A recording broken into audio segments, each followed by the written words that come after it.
Hello and welcome to my February wrap-up. So in the shortest month of the year, I ended up reading 5 books, which I think is pretty good. I almost read a 6th, but I procrastinated, so I shall finish it in March. But yes, I read 5 books. 4 of them were physical, so yay me. Yes, some of them were pretty short, but I'm still content. Let's get straight into the books. I am rambling. So the first book that I read in February was an arc from NetGalley called What Remains of Teague House by Stacy Johns. And this follows a family, and we follow 3 different siblings, and their mother has recently passed away, and when they go back to their childhood home, they end up stumbling upon a dead body. But it's not just that one body, there is a lot more. So it's kind of a mystery who did it, but there's also a lot of family drama, I guess. At the same time, we also follow a detective, not really, she's a private detective, and she is looking for her missing sister. And she thinks that one of the bodies is her sister. I ended up giving this a 2-star. I was not a fan. I was expecting something that did not come to fruition. Look at my vocabulary. I was expecting creepy vibes, serial killer, I don't know. And I did not get that. I was pretty disappointed, even though I technically didn't have expectations, so I don't know. I felt like the pacing of the book is really, really slow. So when stuff finally starts happening, I was so uninterested. If this wasn't an arc, I would have probably DNF'd it, but I tend to try to read the entire book if it's an arc, so yeah. Unfortunately, I did finish it. All of the characters have so much unnecessary drama. One character has marital problems, one character is a lesbian, and I think that was the issue. Another has a dead wife, and that's dramatic for some reason. I don't know, there was just too much like information that didn't pertain, vocabulary again, to the story in a sense. Like maybe it could have been important, but it wasn't. So it was just like info dump of stuff I didn't need. I hope that's making sense. Basically, I didn't like that there was too much like character drama. So like I did not need for this character to have a dead wife because it didn't impact anything. I don't know. I also didn't like the private detective storyline. I thought that she was really unnecessary to the story. I think having an actual detective involved in the case would have been better. Maybe? I don't know. I just didn't like her perspective. I didn't like anything about that. I wanted to know about the murders, and there wasn't barely anything about them. Speaking of the murders, the reveal was predictable and boring. It built up in a like, not interesting because I didn't like it, but like it was building up to something that could have been cool, but then it was the most boring, bland, awful reveal and like the most rushed conclusion, I'd say, to the entire book. I did not like the end at all because of all of that. No. Yeah, that's basically my review. It was just not for me. I wanted it to be better than it was. The next book that I read in February was another thriller, which is The Dark Descent of Elizabeth Frankenstein by Kiersten White. This is a retelling of the Frankenstein story, I think, because I haven't read it. We follow a girl called Elizabeth, and she is basically sold or sent away to this family that are the Frankensteins. And they want somebody to entertain their child Victor because he's special in not a good way. Nobody wants to be friends with him, so they make Elizabeth basically forcefully be his friend. And because Elizabeth has not lived the best life, she does everything in her power to be friends with him and protect him until their current age in this book. So in the book, we also follow that, but we follow when she is 17, I think, and Victor is 19. And Victor has gone to study for 2 years, and Elizabeth is getting very anxious that she's gonna get thrown out because she's not needed anymore. So she goes on a mission to find Victor, and she finds weird stuff going on with Victor. You could probably guess what, because Frankenstein, but if you want to read this, you can. I ended up giving this a 2.5, unfortunately. I don't know what it is, but I know what it is. It just didn't hit the mark for me. I was really enjoying the creepiness of the book. I obviously knew what was gonna happen in the book because it's a retelling. But I really liked the creepiness. I liked the like weird vibes, but no. I really liked following Elizabeth, even though I would never, even if I'm starving, no. I still enjoyed her. She was a little bit naive and stupid at times, but fair. I don't know, I guess. She is technically 17 and has lived basically a very sheltered life. However, what was the thing that bothered me the most is the predictability of the plot. Yes, this is a retelling, but there are retellings that have a great plot and plot twists, and I can enjoy them. This was not, can I just say words? This was not it, basically. I think that it could have had more of a shocking reveal. I predicted it. I knew what was going to happen. I knew it from the first few pages, and the main character did not realize, which that's why I said she was a little bit stupid. Is this YA? Yes. Is it usually predictable? Also yes, but I don't know. I feel like it needed a little bit more to make me enjoy this more than a 2.5. But yeah, I enjoyed the gothic, weird, creepy vibes, but I did not enjoy the plot itself, I guess. More like the plot twists and stuff, and especially the ending. Hated the ending. That was the worst ending. I hate that type of ending. If you read this, I hope you know what I mean. The epilogue? No. The next book that I read was Hooked by Emily McIntire. This is a Peter Pan retelling-ish.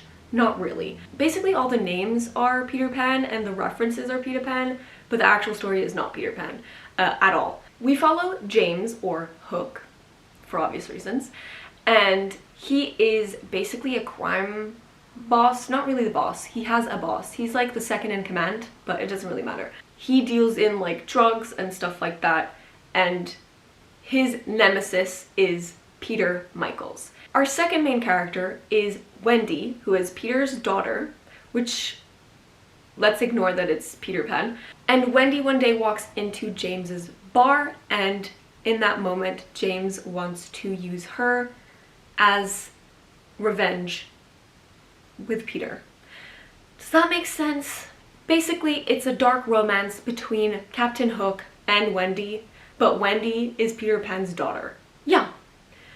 This is part of a series. I have the second book. I can't buy the third one, but I'm obviously not going to do that until I read the second one. So I don't know how I'm going to do that if I do enjoy the second book. I gave this one a 3-star. I feel like this is at the same level as Zodiac Academy, but in a different font. This one was slightly better than Zodiac Academy, but I got the exact same enjoyment from both of them. They're just smut. I don't know what to tell you. I loved the references. I used to be obsessed with this fan art, which is basically a Captain Hook and Wendy romance picture thing. So this was just a yes immediately. I am rating this as an actual book and not just smut, because if it was smut I'd probably give it a 4, but I don't rate books like that. The smut is great, the Peter Pan references are great, the dark romance twist of the retelling is great, but the plot the plot is very predictable, and the main characters, Wendy we're gonna ignore because she's been sheltered and she knows nothing, rich girl, whatever. James is supposed to be a criminal mastermind, and he did not figure that out. I don't want to spoil. I was just confused how he is supposed to be really, really smart and he didn't figure out something really basic. I don't know. And also, the main characters have a lot of sexual chemistry, actual chemistry, no. They do not know a single thing about each other, I swear. I don't know how to explain unless you've read this. They don't know each other and they are in love with each other out of nowhere for no reason. They don't know anything about each other. Even the character acknowledges it in the book that they don't know each other. If you ignore all of that though, very entertaining. I read this really fast. So if you enjoy dark romance and you don't mind mediocre chemistry and a predictable plot, go for it. It's really fun.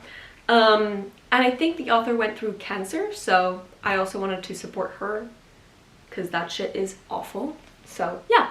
The next book was kind of a palate cleanser after all of that, and it is When You Get the Chance by Emma Lord. I have read 2 other books by Emma Lord. The first one was Tweet Cute, which I gave a 4.5. I really loved it. And then I read When You Have a Match. I almost said this title. And I ended up giving that a 3.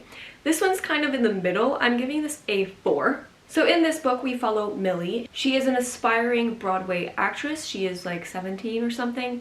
And she gets the chance to go to this very hard to get into pre-college, I think the name is, where she gets to learn dancing, singing, and not normal classes. But her dad says no. And we have kind of a Mamma Mia vibe of story. She does not know who her mother is, but she finds her dad's like diary of that time and she narrows it down to 3 women.